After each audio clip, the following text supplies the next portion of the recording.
Esa mañana, el fuego estaba frío, pero las cenizas estaban frescas. Nadie había encendido una llama, y sin embargo, algo se había quemado. Debajo del silencio de Hawthorne. Vale, los muertos habían comenzado a susurrar, y el pasado, enterrado durante mucho tiempo, estaba despertando con cada respiración de cenizas. La niebla rodó de las colinas Dene como si se agitara por los dedos invisibles, cubriendo el pequeño pueblo de Fergudonsea con un soplo de pálida tristeza. Ese domingo, el asalto de la campana de St. Winifred no fue tanto una citación como un lamento que se extendía por las lápidas, como una voz demasiado cansada para levantarse. La señorita Jane Marpley, envuelta modestamente en lana gris paloma y con sus agudos ojos azules entornados contra la salmuera, llegó exactamente 4 minutos antes del servicio conmemorativo de la señora Clarissa Chudley, viuda recientemente fallecida del difunto Canon Chudley. No conocía íntimamente a Clarissa, pero la señorita Marpley creía firmemente que asistir a tales ocasiones era tanto un deber cívico como una brújula moral. Los bancos estaban escasamente llenos. Edad, clima y un cierto temor silencioso mantenían a muchos feligreses alejados. Se susurraba que la señora Chudley había sido una mujer de raro acero, del tipo que hacía enemigos con una elegancia desconcertante. Incluso en la muerte su presencia colgaba como perfume rancio en la capilla. Una mezcla de rosas y moderación. El reverendo Simon Bellamy dirigió el breve servicio, con una voz tan suave como las motas de polvo que giraban en los pozos fríos de la luz matinal. Pero fue la lectura, un extracto de Eclesiastés elegido no por el vicario, sino por la propia señora Chudley en un sobresellado, lo que inquietó a los pocos que se habían reunido, porque en mucha sabiduría hay mucho dolor, y quien aumenta el conocimiento, aumenta el dolor. Nadie conocía a nadie. Cuando el himno final se extendió y la congregación comenzó a dispersarse lentamente, la señorita Marple se quedó atrás. Su mirada se posó fija en la tercera fila desde el frente. Allí, escondido bajo el cojín de terciopelo del asiento que una vez perteneció a la viuda, había un pequeño libro encuadernado en marfil. No era un himnario, no era una guía de oración, era un diario, delicado en tamaño, casi nupcial. Cuando la señorita Marple lo abrió no había nombres, ni fechas, solo un único pasaje entintado con una mano temblorosa. He vivido entre las sombras, y ahora dejo la más oscura. Alzó la vista rápidamente, pero la capilla ya estaba vacía, solo quedaba el triste eco de pasos, y luego, una tos, seca, sobresaltada. La señorita Marple se volvió. Un joven de unos 20 años, estaba parado en el umbral del pasillo lateral, su cabello despeinado, su abrigo húmedo. No pensé que nadie más, dudó. Estaba destinado a encontrarme con alguien, aquí. Después del servicio, la señorita Marple sonrió suavemente. Quizás lo hiciste, señor, pero él ya retrocedía asintiendo con la cabeza, y desapareciendo en la niebla más allá de la puerta de la capilla. El diario aún estaba en su regazo. A la mañana siguiente no trajo lluvia ni sol, solo una quiebre gris oscura que se sentía como una oración, inacabada. La señorita Marple sentada con una taza de té débil y una porción de tostadas con mermelada, leía el boletín de la parroquia, cuando alguien golpeó a su puerta. Era el reverendo Bellamy. Entró con respetuosa incomodidad. Sus ojos se posaron brevemente en el diario abierto sobre la mesa. Ayer te quedaste hasta el final, dijo. Clarissa siempre disfrutaba de una salida dramática. La señorita Marple no respondió, solo agitó su té. Él se sentó frente a ella, cruzando las manos. Seré honesto contigo, algo está mal. Ese diario, ¿lo has leído por completo? Solo esé una página, respondió con calma. ¿Sospecha que era suyo? Lo creo, y creo que pudo haber temido algo. Oh, La señorita Marple asintió lentamente. Eso explicaría al joven en la capilla. No sé quién era, pero parecía inquieto. Un joven, quizás 27 años, nervioso. Dijo que debía encontrarse con alguien. Puede que no esté relacionado, pero prefiero no suponer. El reverendo palideció. Clarisa, no tenía hijos. No hijos reconocidos, corrigió suavemente la señorita Marple. En los días siguientes, el pueblo se agitó con un rumor, demasiado vago para llegar al escándalo. Se decía que Clarissa Chudley fue vista discutiendo con alguien en los terrenos de la capilla la semana previa a su muerte. El jardinero, el señor Denhall, afirmaba haber escuchado la voz de un hombre, áspera pero amortiguada, detrás del muro de la sacristía. La señorita Marple comenzó a caminar por el sendero del cementerio cada mañana. Al cuarto día, encontró algo curioso, una pequeña llave de latón, medio enterrada, cerca de la vieja rectoría. No era del tipo que abría puertas, sino cajones. Se la mostró al reverendo Bellamy, quien no dijo nada. Solo abrió el escritorio del difunto Canon Chudley. En su interior, una caja de cartas atadas con una cinta carmesí. Eran de un hombre llamado Julian. Las primeras, fechadas hacía 31 años. La última, un mes antes de la muerte de Clarissa. Creo que susurró la señorita Marple. Esta es la sombra a la que se refería. Las cartas de Julian hablaban de arrepentimiento, de un pasado que no lo soltaba, del precio de Clarissa, y su silencio inquebrantable. El tono no era romántico, era desesperado. En una carta escribió: no puedo vivir así, Clarissa, lo veo cada vez que cierro los ojos. Dijiste que lo habíamos enterrado, pero el suelo era demasiado superficial. El médico del pueblo, interrogado sutilmente, reveló que Clarissa había sufrido de pesadillas recurrentes, y que una vez mencionó una voz húmeda. Resultó que su muerte no había sido natural. Él volvió, esta vez, a la oficina de correos, donde la señorita Marple estaba publicando una carta. Señorita, dijo, nervioso, creo que necesitamos hablar. Se sentaron en el banco verde de afuera. Se llamaba Henry. Su madre, afirmó, no le dijo nada, hasta las últimas semanas. Dijo que Clarissa era su verdadera madre, que debía encontrarla, que sabría qué hacer. La señorita Marple parpadeó lentamente. Tu madre, una mujer llamada Eleanor Maddox. Ella fue mantenida fuera de la vista, y ahora ella también ha partido. Él asintió. Accidente automovilístico. Hace 3 semanas. Un hilo de algo frío comenzó a trepar por la columna vertebral de la señorita Marple. Y tu padre. Henry apartó la mirada.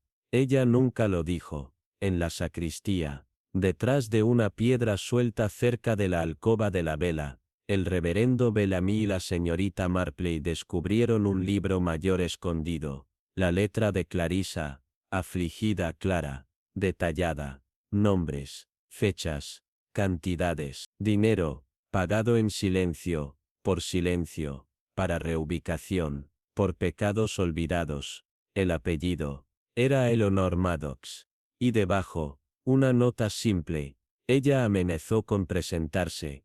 Me temo que ya podría haberle dicho al niño. El reverendo Bellamy susurró. ¿Qué hizo? La señorita Marple miró la nota. No, la pregunta es, ¿qué le hicieron? La señorita Marple, después de una corazonada, visitó la antigua pensión cerca del borde del acantilado. Allí encontró a la señora Abidan, la ex sirvienta de la casa de los Chudley. Nunca volví a hablar con ella, murmuró la mujer. No después de esa noche. ¿Qué noche? La tormenta, el llanto, la sangre en las cortinas de la guardería. La señorita Marple se quedó muy quieta. Ella era solo una niña. 14 tal vez. Embarazada. Dijeron que fue un malentendido. Pero el canónigo, él era un hombre de Dios. Eso es lo que nos dijeron. Clarissa lo había cubierto todo. Los pecados del canónigo. El niño enviado. El silencio comprado. Pero la culpa, la señorita Marple lo sabía. Corroe incluso las mejores paredes. Cuando Eleanor amenazó con revelar la verdad, Clarissa entró en pánico. Pagó de nuevo. Pero luego, Eleanor murió. El pasado regresó. Y Clarissa, embrujada, rota, y temerosa de que su secreto de larga data destruyera el legado de la parroquia, eligió un acto final de control. Dejó el diario. Escogió el himno. Convocó a Henry, con silencio. Henry, al escuchar la verdad plena de la señorita Marple, no lloró, simplemente se sentó en la capilla, y miró las vigas. Ella no era malvada, dijo. Ella estaba aterrorizada. La señorita Marple colocó una mano sobre su hombro.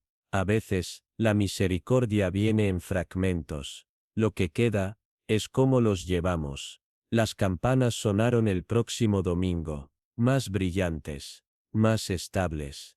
Nadie habló de los secretos de Clarissa, pero algo había cambiado. Se agregó una placa en silencio, cerca de la parte trasera de la capilla, para aquellos que fueron perdidos y no nombrados, que el silencio nunca más se confunda con la paz. La señorita Marple, como siempre, se fue antes del himno final, pero se detuvo en la puerta de la iglesia, sus ojos fijos en el niño arrodillado donde no había ningún nombre tallado. Y por un momento, ella también rezó.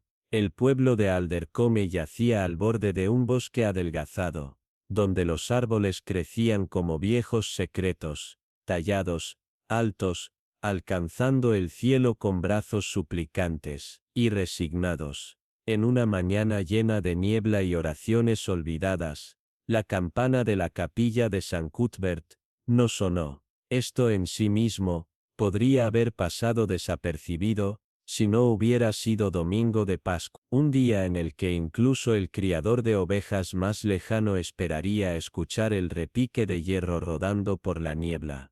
La señorita Jane Marple, alojándose en Aldercombe como invitada de su vieja amiga, la señora Edith Bradstone, lo notó de inmediato. No el silencio, sino la ausencia de algo esperado.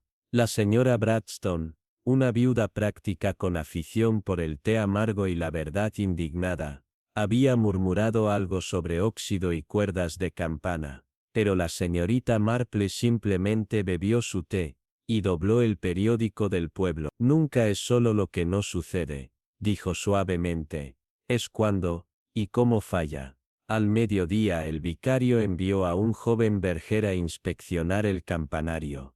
Lo que encontró envió un susurro a través de Aldercombe, como si el viento mismo estuviera cotilleando. La campana había sido atada, tensa, deliberadamente, con una longitud de cinta de terciopelo oscuro. En el nudo, una ramita de lavanda seca y una sola pluma de tor. La señorita Marple, aunque ya no joven, nunca perdió su cariño por los detalles, particularmente los que estaban fuera de lugar. La pluma, pensó, no era de ninguna torre local, su brillo era demasiado limpio, demasiado vivo, y la cinta, el terciopelo negro no era común en un pueblo donde incluso las borlas de cortina llevaban la carga del racionamiento de posguerra. No hizo preguntas directas, pero preguntó suavemente a la señora Bradstone si alguien había muerto recientemente en el pueblo. Solo el viejo Peter Roxby, dijo Edith. Un hombre extraño. Nunca tomó el sacramento. Vivía solo junto al portón de entrada. Resultó que Peter Roxby había sido en otro tiempo el cuidador de la capilla, antes de una caída, misteriosa en su naturaleza, que lo había confinado a una cama desvencijada y persianas cerradas. Falleció en silencio, durante la noche, solo con la declaración de una enfermera, y la bendición del vicario, pero algo en la expresión de la enfermera, cuando la señorita Marple preguntó por la lavanda, la hizo detenerse. Solía mantenerla debajo de su almohada, dijo. Decía que alejaba las sombras. La capilla era vieja, más antigua que la mayoría de Aldercombe, Sus piedras habían visto peste y oración por igual. La señorita Marple pidió ver la sacristía. Se le mostró una habitación de yeso desmoronado, y libros de contabilidad escritos con tinta. Pasó sus dedos a lo largo del borde del estante. El hablaba más honestamente que la mayoría de los vicarios, y donde debería haber habido gris, había una racha más clara de hollín, una línea de todo un dedo, como si algo, una vez quemado, hubiera sido transportado suavemente a través del tiempo. Con una corazonada, preguntó por la vieja cripta de la capilla.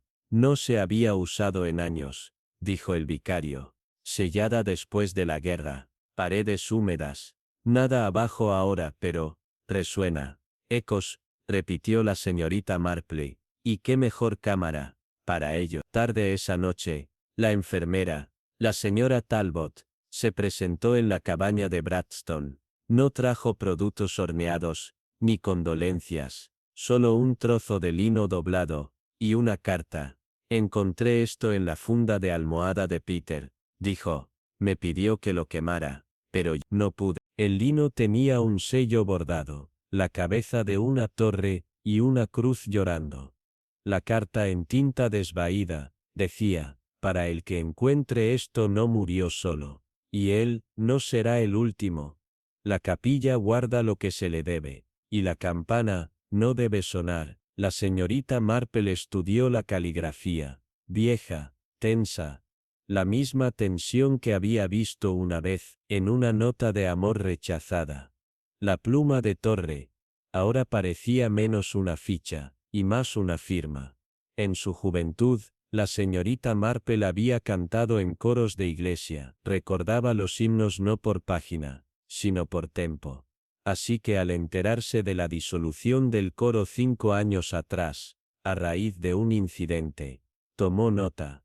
Un niño, Daniel Piper, había desaparecido, su cuerpo nunca fue hallado. La historia oficial decía que se adentró en el bosque, pero cuando la señorita Marple miraba los bancos de la capilla, imaginaba un viaje diferente.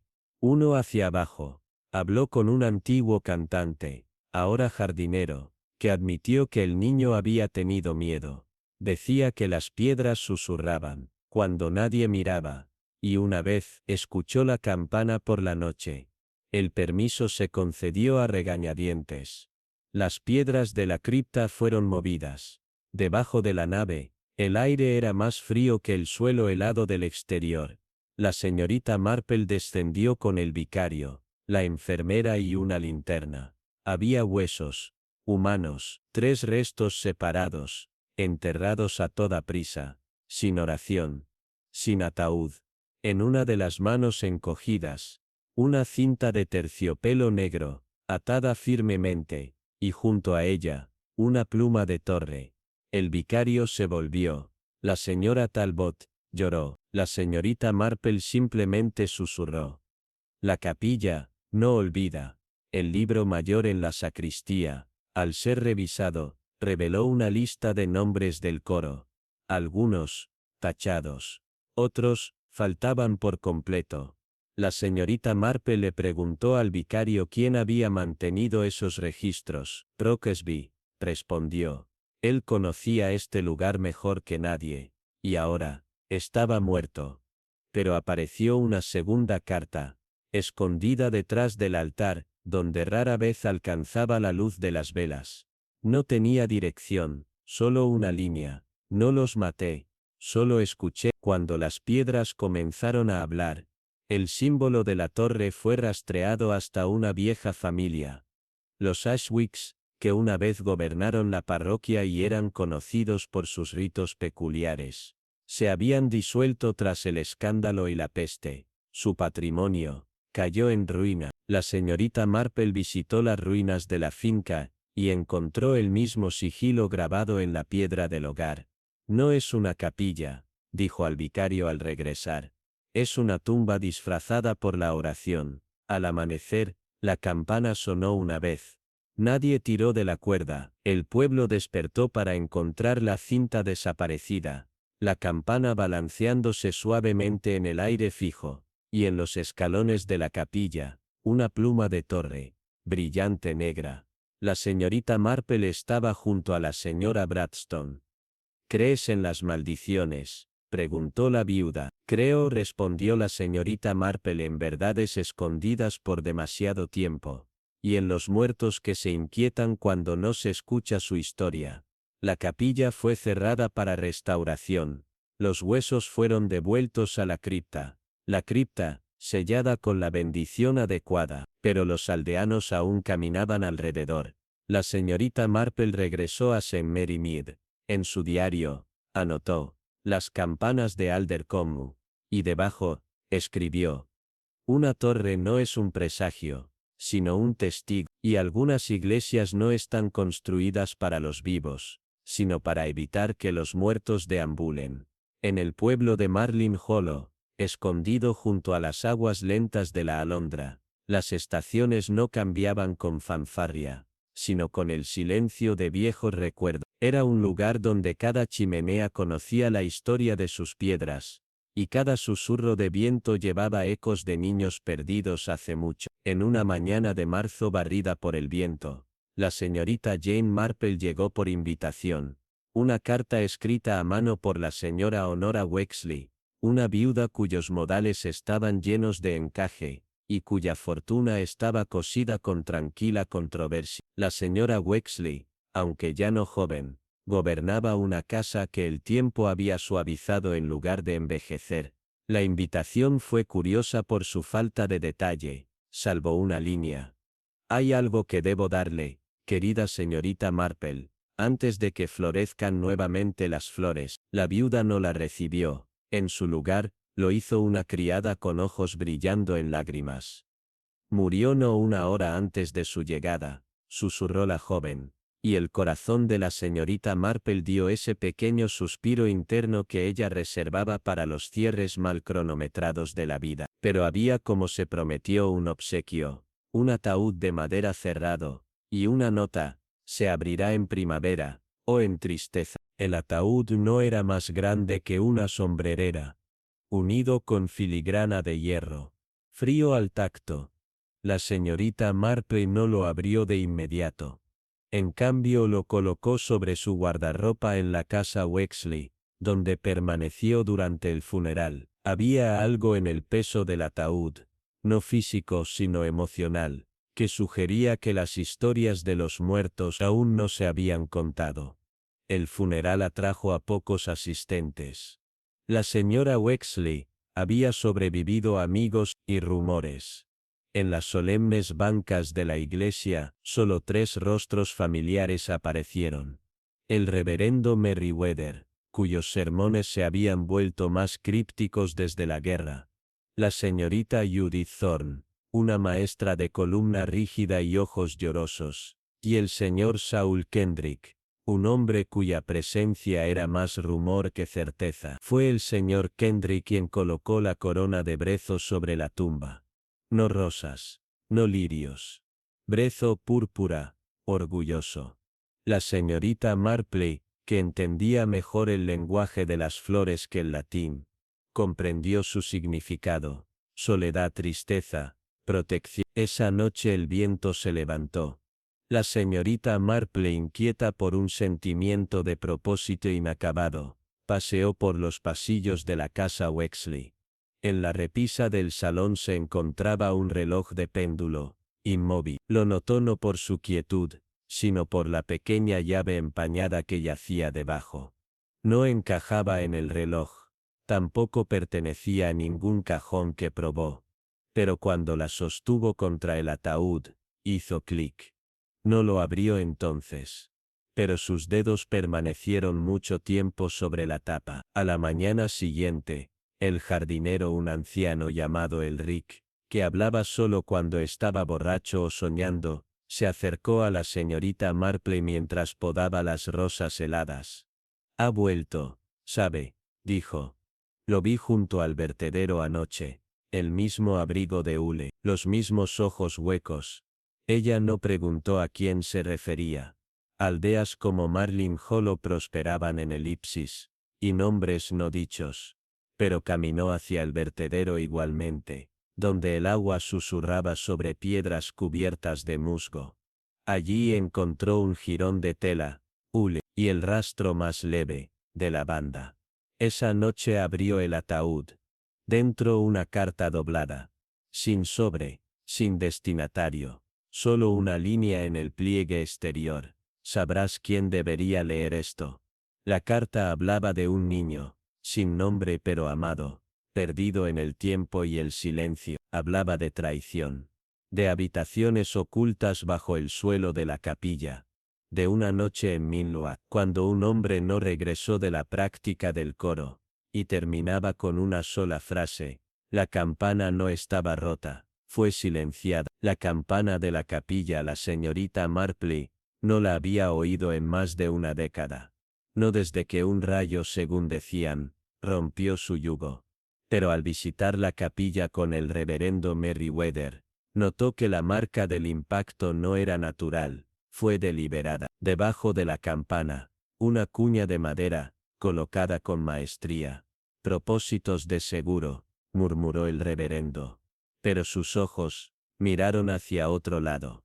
La señorita Marpley sabía que la campana no había sido silenciada por el cielo, sino por el hombre. En el armario de la sacristía, detrás de una pila de himnarios mojosos, encontró un libro mayor.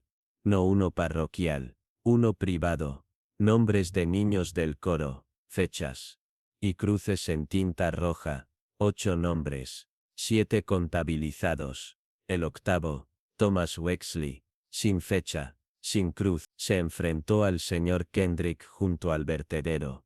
Él no lo negó.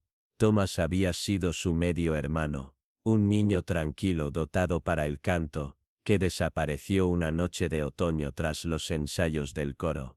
A la familia se le dijo que se ahogó. Los juncos encontraron un himnario, pero el cuerpo nunca apareció. La señora Wexley, en su dolor y miedo, escribió la carta, y selló la verdad.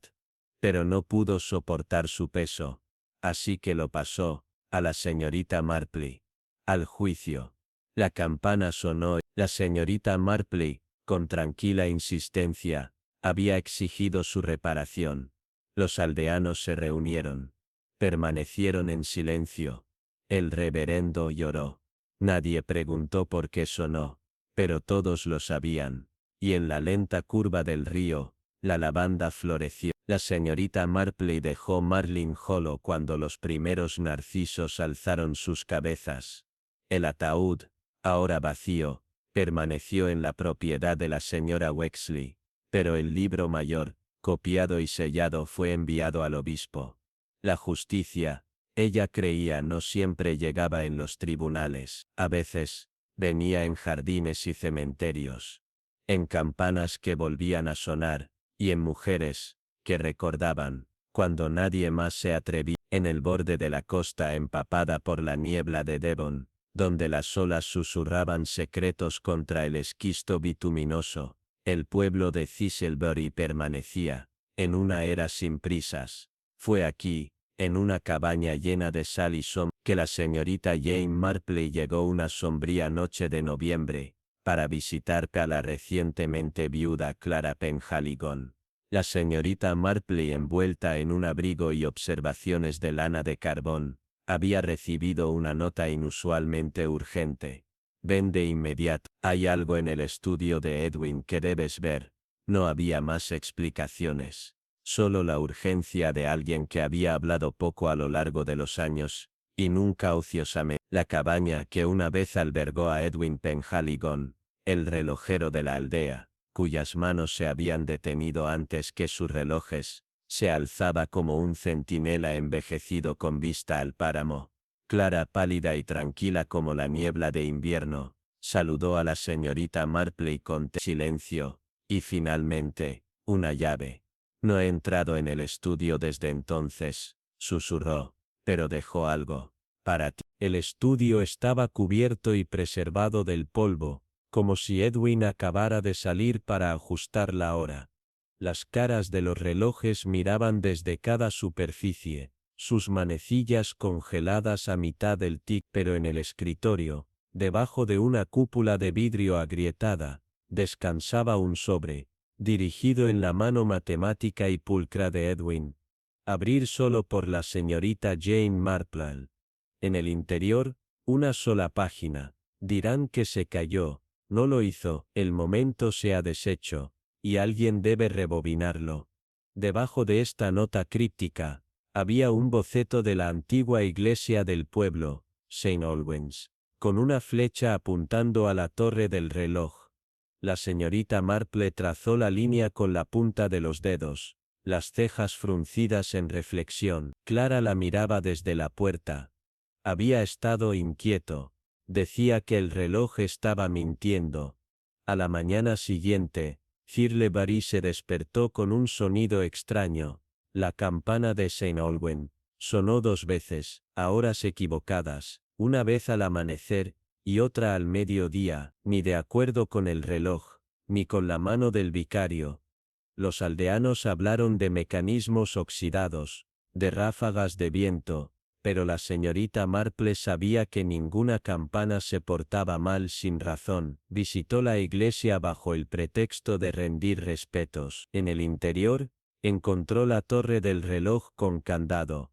El vicario, un hombre gentil, con el ceño perpetuo de quien carga demasiados secretos, insistió en que nadie había entrado en meses, pero cuando la señorita Marple mencionó la nota de Edwin, palideció. Había un niño, dijo finalmente, hace años, cayó de esa torre, o fue empujado. Algunos dicen que la hora cambió después de eso.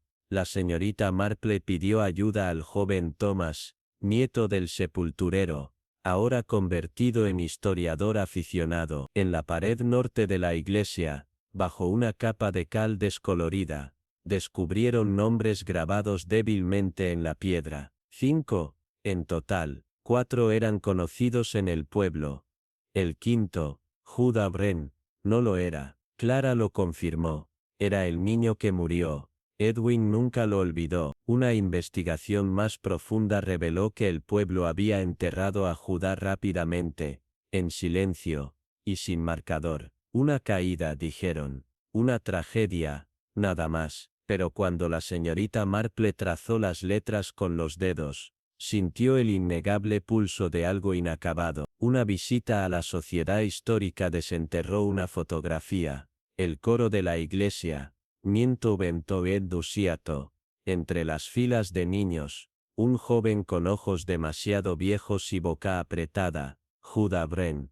Edwin, justo detrás de él, parecía tenso, distante. El director del coro, el señor Caldicott, desapareció poco después de tomada la foto, supuestamente para cuidar a una hermana enferma en Bath. La señorita Marple sospechaba otra cosa. Habló con el actual organista, quien había heredado la caja de música de Caldicott. En su interior no halló partituras, sino un diario. El niño lo sabe. Me ve dar cuerda al reloj. Imita el sonido, que no debe sonar. La señorita Marple pidió que se abriera la torre. El mecanismo, cubierto de polvo y telarañas, mostraba marcas recientes, huellas grises, que conducían a la escalera estrecha. Alguien había estado allí. Detrás de un panel suelto en la madera, descubrió el himnario de Judá envejecido pero seco, escondido en la cartera de un niño. En su primera página, una frase escrita a mano: mintieron sobre el tiempo. Nunca fue el mediodía, era medianoche. Clara, cuando fue presionada, confesó. Judá había descubierto una discrepancia en los registros de la iglesia. Las cuentas no cuadraban, las donaciones desaparecían. Edwin, entonces solo un niño, le dijo años más tarde. Judá confrontó a alguien, y luego se calló. Edwin guardó silencio, por miedo, por vergüenza. Pero cuando el reloj comenzó a marcar horas extrañas, se sintió atormentado, convencido de que el tiempo mismo condenaba su silencio. Decía que el reloj guardaba el recuerdo, susurró Clara. Sonaba la verdad. La señorita Marple reunió a los ancianos del pueblo, presentó sus hallazgos no como acusación, sino como memoria. La campana restaurada, Fue lanzada correctamente por primera vez en décadas. El sonido se extendió, no como juicio, sino como paz. Una pequeña piedra, recién tallada, fue colocada junto a la pared norte, Judah Bren. Antes de partir, la señorita Marple visitó la tumba de Edward. Dejó una llave de reloj sobre la piedra. Creía que algunas verdades no pertenecen a los libros de contabilidad, ni a los tribunales, pertenecen a las manos correctas, en la hora adecuada. Cuando el viento giró sobre el páramo, la campana de Saint Olwen sonó una vez, constante, solemne, y en el estudio donde el tiempo se había detenido, el reloj más pequeño comenzó a marcar de nuevo, en los altos acantilados de la bahía de Fermere, donde las gaviotas se movían sin fin y la sal se aferraba a cada postigo. El pueblo de Grewater exhalaba secretos con la marea, aquí donde la tierra había olvidado la urgencia, y el tiempo descansaba como un chal de encaje sobre piedra y hogar. La señorita Jane Marple llegó al anochecer, teñido de enero, una carta extraña en su sobriedad y tono urgente. La había convocado. Creo que eres la única que sabrá qué hacer. Ven antes del deshielo. C. H. Halbert. La señorita Marple no había visto a Constance Halbert en casi 30 años. Viuda de Elias Halbert, maestro fundidor de campanas, un nombre grabado en cada bronce eclesiástico desde Devon hasta Yorkshire. Había vivido en cuidadosa soledad desde su muerte. Su cabaña Brindle-Edge se alzaba en el margen del pueblo, con sus ventanas mirando a la niebla. La puerta fue respondida, no por Constance, sino por un niño con jersey de marinero, no mayor de 8 años, que observó a la señorita Marple con la solemnidad de un viejo monje. Está dormida, dijo simplemente, ya no se despierta. El médico, convocado apresuradamente por un vecino, lo declaró: insuficiencia cardíaca, causas naturales. La señorita Marple, que había notado la taza de té volcada, y una carta a medio quemar en el escritorio, no estaba tan segura. En una canasta junto al hogar, un paquete envuelto llevaba su nombre. Dentro, una página doblada. Para quien escucha lo que las campanas no son, el paquete contenía planos, delicados con la edad, representaban el mecanismo interno de un campanario, específicamente el de Eustace, la iglesia derruida de Grewater Moor. Una campana estaba marcada con tinta roja, junto a ella, en una letra ordenada, Cavendish Bell, fundida en... La señorita Marple asistió al funeral de Constance con la tranquila gracia de quien observa más de lo que llora. Los aldeanos acudieron vestidos de gris, las voces apagadas. El padre Marten, que había oficiado servicios desde antes de la guerra, no mencionó la campana en su elogio, pero cuando la señorita Marple preguntó suavemente por ella, durante el té en el salón parroquial, los dedos del reverendo se crisparon en su taza. No había campana Cavendish, dijo. Se encargaron 4. Y sin embargo, la señorita Marple ha visto 5 nombres en los planos. Uno tachado. Bajo el pretexto de la curiosidad histórica, la señorita Marple visitó la torre de la iglesia. Las escaleras se enroscaban en espiral bajo el polvo, cada paso un susurro de piedra y tiempo. En la parte superior, las campanas, envejecidas, empañadas, nobles, yacían en silencio. Pero allí, donde la quinta debería haber oscilado, solo había un arco sellado, y un débil rastro de hollín a lo largo del suelo. Alguien había construido sobre lo que una vez estuvo abierto. De vuelta en Brindle Edge, desenterró una antigua carpeta de recortes entre las cosas de Constance. Un artículo fechado en febrero de 1882, llevaba el titular: Niño encontrado muerto en Churchyard, caída de la torre sospechosa. El nombre era Thomas Halbert. La señorita Marple, cuyos instintos rara vez la traicionaban, ahora se sentía segura. La campana de Cavendish era real, y alguien la había silenciado. En los archivos de la sacristía, Detrás de los registros de impuestos y los himnarios, la señorita Marple encontró un libro mayor olvidado. Nombres de coristas de décadas pasadas, marcados con señales de confirmación, matrimonio o muerte. El nombre de Thomas Halbert estaba allí. La última nota a su lado decía, eliminado de la lista. Sin razón, sin explicación, solo ausencia. Ella habló con la señora Talbot, antaño madre del coro, ahora cerca de los 90 y aún mayormente lúcida. Cuando se le preguntó sobre Thomas, parpadeó lentamente. Tenía una voz hermosa, dulce, brillante. Pero sabía cosas que no debía, hacía preguntas. Dijo que vio a alguien en la torre, una noche que no debía estar allí. La señorita Marple asintió. Y luego, nos dijeron que dejáramos de hablar de eso. Los campaneros, como los pintores, dejan firmas. La señorita Marple visitó las ruinas del taller detrás de Brindle Edge, donde moldes oxidados y yunques agrietados aún sostenían el polvo del arte. Allí, medio enterrada, encontró una plantilla de latón, pero lo que la sacudió fue una nota grabada en la viga sobre la fragua, cubierta por años de hollín, pero ahora legible. Perdóname, Constance. Tuve que sellarlo, el tiempo no lo protegerá. La señorita Marple dio un paso atrás, no era una dedicatoria. Era una confesión. Esa noche desde su ventana, vio una figura cerca de las puertas de la iglesia. Alta, envuelta en piel de aceite, inmóvil. Cuando bajó a preguntar, la figura se había ido.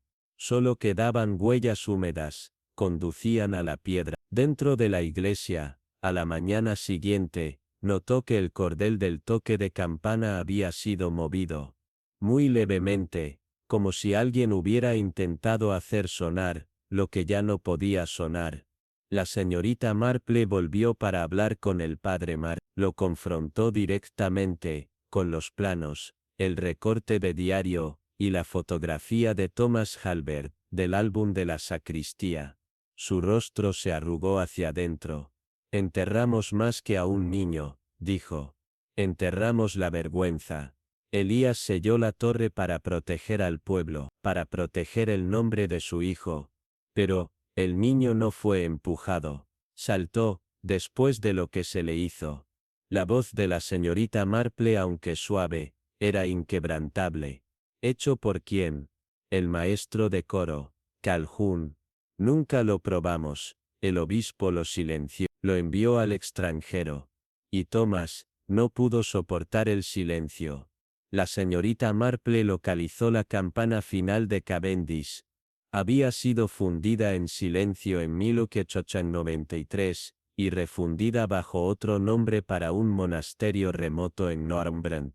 Una campana silenciada, renacida, viajó hasta allí, y en su tañido, escuchó la tristeza de un niño perdido hace mucho, y el fracaso de los adultos que debieron protegerlo. Dejó una tarjeta con los monjes, en memoria de Thomas Halbert. Que la campana suene verdadera. De regreso en Greywater Moor, la señorita Marple mandó colocar una nueva piedra junto a las tumbas de Elias y Constance. No tenía nombre, solo un grabado de una campana, y las palabras. Él cantó. Nosotros callamos. Los aldeanos no hicieron preguntas, pero acudieron. Dejaron flores, y cuando el viento soplaba en el momento justo, sonaba como algo que había esperado demasiado tiempo para ser escuchado. La señorita Marple partió en silencio, como era su costumbre. El niño con el jersey de marinero saludó desde la puerta de la cabaña. Ella le sonrió, y le entregó un paquete envuelto, un libro de salmos. A veces, dijo, la verdad espera más de lo que debería, pero siempre encuentra su hora. Y en la distancia, débil pero firme, el sonido de una campana resonó sobre los acantilados, claro como la escarcha, y 2 veces más agudo. En una tarde nublada de abril, la señorita Marple se encontró de pie frente a Moorcroft Hall, sus elevados agudos suavizados por musgo, y por el tiempo. El salón pertenecía a Lady Eleanor Forsyth, recientemente viuda y conocida por su serena compostura. La señorita Marple había recibido un mensaje urgente. Por favor, venga tan pronto como se levante el rocío. Hay algo que respira, debajo del silencio. Los jardines extensos yacían en calma, salvo por el zumbido de las abejas entre las clemátides. Eleanor, pálida y reservada, la condujo al salón, donde un solo gabinete de vidrio estaba vacío. Su contenido se había retirado durante la noche. Eran nuestros, pero han desaparecido, murmuró Eleanor, refiriéndose no a joyas, sino a los recipientes de vidrio de las reliquias familiares. Se rumoreaba que contenían confesiones susurradas a lo largo de generaciones. Con suave curiosidad, la señorita Marple examinó el gabinete. Cada estante tenía el débil residuo de nombres grabados. Forsyth, Everett, Brookline, tallados con delicadeza en el vidrio, y en el estante inferior, quedaba un solo rasguño. Su mirada se detuvo. Eleanor mencionó que recientemente había hallado una nota escondida dentro de un viejo libro de vitela. El pasado se esconde con vidrio silencioso. Encuéntralo antes de que más se rompa. La caligrafía temblaba. Eleanor no lo había dicho a nadie, temiendo parecer trastornado, pero el gabinete vacío como un centinela silencioso, confirmó su temor. Esa noche, mientras el trueno se quejaba más allá del páramo, la señorita Marple deambuló por los corredores desiertos. En la biblioteca, descubrió el libro mayor. Sus páginas estaban llenas de cuentas familiares, y garabateadas con una mano temblorosa. R.C. nunca debe saber. Las iniciales resonaron. R.C., la mente de la señorita Marple recordó a un primo Forsyth olvidado. Roland Crosfield, alguna vez un prometedor botánico, fue expulsado del círculo familiar tras una caída en desgracia. Recordaba que Eleanor lo había mencionado solo una vez, en la niñez, con un rastro de dolor amable. Guiada por el instinto, la señorita Marple visitó el jardín amurallado, bajo la luz de medianoche. Entre las flores de jazmín nocturno, halló señales, huellas húmedas de rocío que llevaban al invernadero. En su interior, el vidrio destrozado brillaba en el suelo. En un estante bajo, reposaba un solo matraz intacto, sellado, espolvoreado con antiguas huellas dactilares. Las huellas no coincidían con ninguna registrada en el libro de visitas, que la señorita Marple examinó cuidadosamente en la terraza. Observó el patrón de visitantes recientes, y la ausencia conspicua de cualquier Crosfield. La señorita Marple solicitó una palabra con Conrad, el mayordomo de los Forsyth durante 4 décadas. Era educado, pero reservado como siempre. Ella habló suavemente del matraz, el vidrio perdido, la letra en el libro mayor y la desaparición de Roland. Conrad la observó en silencio, sus ojos estables, y solo dijo: algunos vidrios, una vez contuvieron secretos que nunca deberían revelarse. Cuando se le presionó más, sus nudillos se blanquearon, pero convocó la compostura. Haré lo que sea necesario. Su moderación decía volúmenes. Una tormenta descendió esa noche. La señorita Marple se retiró temprano, pero se agitó por un ruido suave, un susurro de pasos. Lo siguió al este y encontró a Eleanor de pie ante un espejo ornado y empañado, abrazando el matraz contra su pecho. Mantuvo sus palabras, respiró. Roland escribió en él su esperanza, su vergüenza, su desesperación. El marco agrietado del espejo tenía daño fresco. La señorita Marple se dio cuenta de que la leyenda familiar era literal. Los vasos de vidrio, una vez sirvieron como revistas silenciosas, escritas desde el interior, un ritual que Roland había creado. Ahora, alguien los había destruido. Por una razón, la señorita Marple reunió a Eleanor, Conrad y a los invitados del salón en la bodega. a la luz de las velas. Debajo de las vigas colgaban linternas pesadas. Desde detrás de un barril dio un paso al frente el mismísimo Roland Crossfield. Cabello gris, rostro compuesto, un dolor cauteloso en los ojos. Confesó que había regresado para restaurar lo que se rompió. Mis palabras fueron robadas de mí, dijo. Su eliminación no fue un robo, sino un ocultamiento. Sus frascos de vidrio no contenían escándalos familiares, sino el dolor de Eleanor, una confesión de culpa por un accidente de hace mucho tiempo que le quitó la vida a su primer hijo. Roland creía que la verdad, una vez sellada nuevamente en el vidrio, sanaría los espíritus de Forsyth. Temblando de alivio y arrepentimiento, Eleanor colocó el matraz en el piso, y permitió que su confesión se vertiera en el silencio de la bodega. Habló de amor y pérdida, de un error cometido en la prisa del pánico, y la vergüenza que había enterrado dentro del vaso. Roland inclinó la cabeza con empatía. La señorita Marple observó la asamblea. La cara de porcelana de Eleanor se ablandó, el alivio constante de Conrad, la conciencia de los sirvientes de que lo que antes era silencio ya no necesitaba ser secreto. En los días que siguieron, Moorcroft Cole se sintió más ligero. Los frascos reliquia habían sido restaurados, inscritos con elegancia en lugar de vergüenza. Eleanor y Roland los colocaron en una pequeña alcoba, para ser leídos solo por la familia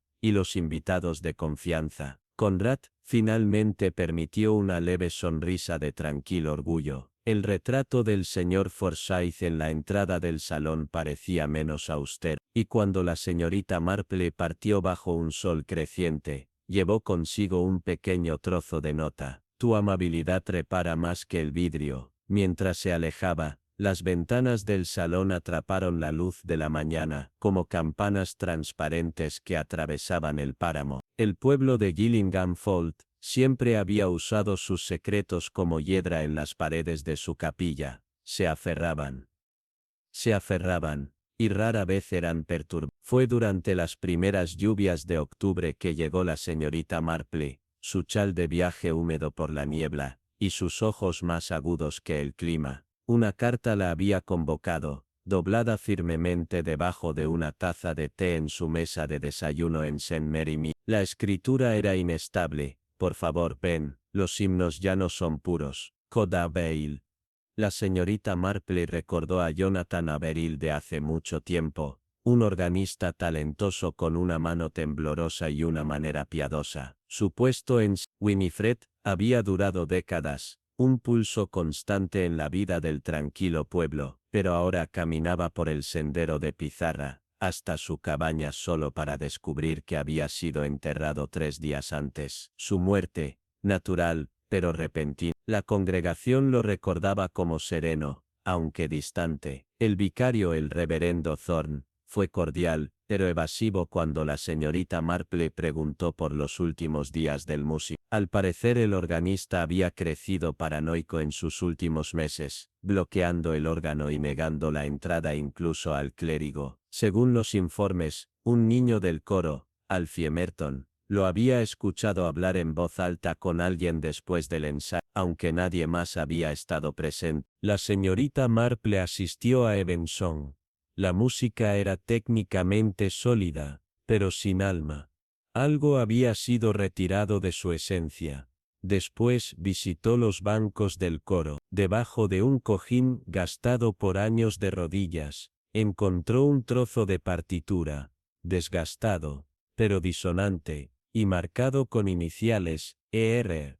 A la mañana siguiente la señorita Marple observó a una figura sentada sola en el transepto norte, anciana, compuesta, vestida de luto negro. Supo que era Esther Redwick, una vez famosa contralto, despedida hace mucho tiempo del coro sin explicación pública. Ahora vivía en autoexilio en la vieja escuela, donde la hiedra velaba las ventanas como ojos cerrados. La señorita Marple se presentó suavemente. Esther, aunque cautelosa, admitió que había correspondido brevemente con Averill en las semanas previas a su muerte. Él había hablado de ecos, que no pertenecen, y una presencia en la sacristía que observa pero no respira. También le había devuelto una carta que ella escribió en 1951, nunca enviada, una que nombraba al hombre que había temido, Lionel Gray, entonces maestro del coro, ahora muy en el pasado, pero agregó Esther, muerto no significa desaparecido. Con permiso, la señorita Marple examinó los efectos personales de Averil. Su salterio estaba envejecido, pero bien cuidado, salvo por una curiosa rasgadura en el forro trasero. Dentro descubrió un pergamino doblado con los nombres de 4 coristas, cada uno tachado, menos uno, junto al nombre sobreviviente, en la temblorosa caligrafía de Averil. Todavía canta, todavía asustado. El nombre, Thomas Graves. Al investigar, descubrió que Graves vivía al borde de la aldea, un recluso que no había asistido a la iglesia en 20 años. Cuando la señorita Marple llamó, una voz desde adentro respondió, ya he dicho suficiente, a los fantasmas. El domingo siguiente, el tablero de himnos del templo se desplomó durante el servicio matutino. Nadie resultó herido, pero reveló un nicho sellado detrás de la pared, algo inusual en cualquier iglesia anglicana. El nicho sostenía una cruz de madera, ennegrecida por fuego, y la cinta de coro de un niño, desvaída pero intacta. La señorita Marple sospechó que no fue un accidente. Esa noche regresó sola a la iglesia. El aire estaba quieto y seco, pero cerca del nicho permanecía el débil aroma de lino quemado. Alguien había intentado destruir el pasado, sin éxito. Con cierta persuasión, Thomas Graves accedió a hablar. Su voz tembló con años de silencio. Había tenido 11 años cuando ocurrió la tragedia. Un ensayo nocturno, un desacuerdo en el coro, una caída. No fue un accidente. No del todo. Quería que aprendiéramos el silencio, susurró Graves. Dijo que la música muere cuando revela demasiado. El que cayó, el joven Peter Lamb, no fue llorado públicamente, simplemente se alejó, una ficción que muchos aceptaron. Pero Graves recordó el ruido sordo, el grito interrumpido, y la sangre que atravesó los tablones del loft. Se lo había dicho una vez a Avery, y el organista cargó con la culpa en silencio desde entonces. La señorita Marple regresó a la iglesia con el reverendo Thorne, solicitando acceso al campanario, cerrado en la parte superior, en una caja de madera debajo del marco de la campana. Encontraron un libro de himnos con el nombre de Peter Lamb inscrito, y debajo de él un sobrepapel desgarrado por la edad. No había huesos, no había tumba, pero sí evidencia de ocultación. El reverendo Thorne, horrorizado, admitió que su predecesor a menudo había hablado de proteger la vida de la verdad. Parecía que la protección había significado el silencio, y el silencio había mantenido a un asesino a salvo. Entre los salmos e incienso, la señorita Marple convocó en privado al consejo Vestry, presentó lo que había encontrado, letras, recuerdos, artefactos. No quedaba nadie para procesar. Lionel Gray había muerto en el exilio, pero la verdad permanecía, y el pueblo merecía saberlo. Esther Redwick regresó para un último evensong. Su voz se agrietó, pero fue desafiante. Thomas Graves asistió, temblando pero resuelto. El servicio no terminó con aplausos, sino con silencio. Un silencio no de supresión, sino de reverencia. Antes de dejar el pliegue de Gillingham, la señorita Marple caminó la nave una vez más. El sol de la mañana encendió las vidrieras en tonos de sangre y oro. El himnario fue reparado. Se había colocado una nueva placa al lado del altar, para Peter Lamb, una voz inaudita. Afuera, la lluvia se había detenido, la hiedra todavía se aferraba a las paredes, pero ahora el aire se sentía más ligero, menos cargado por el peso de los secretos. Mientras la señorita Marple abordaba la casa del entrenador, no llevaba recuerdo, solo la certeza de que la verdad, como la armonía, requiere que cada nota, incluso aquellas largo tiempo enterradas, se aclaren.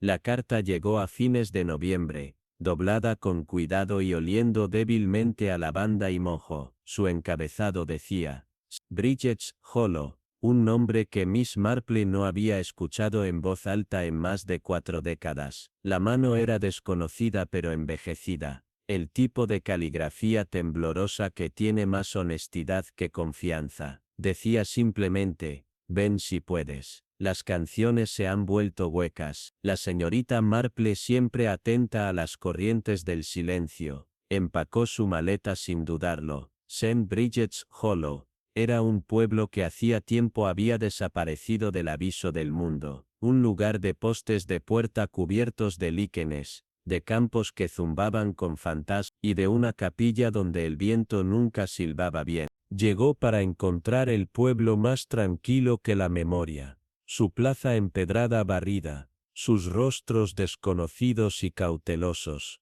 La capilla, una vez adornada con pancartas y latón, ahora llevaba un semblante moderado. El coro era más pequeño de lo que recordaba, sus túnicas ordenadas, pero sus voces poco convincentes, como si fueran prestadas de otro tiempo. El director, el señor Elliot Swan, la saludó con una hospitalidad cautelosa. Él no la había invitado, ni tampoco el vicario. La señorita Marple no mencionó la carta, aún no.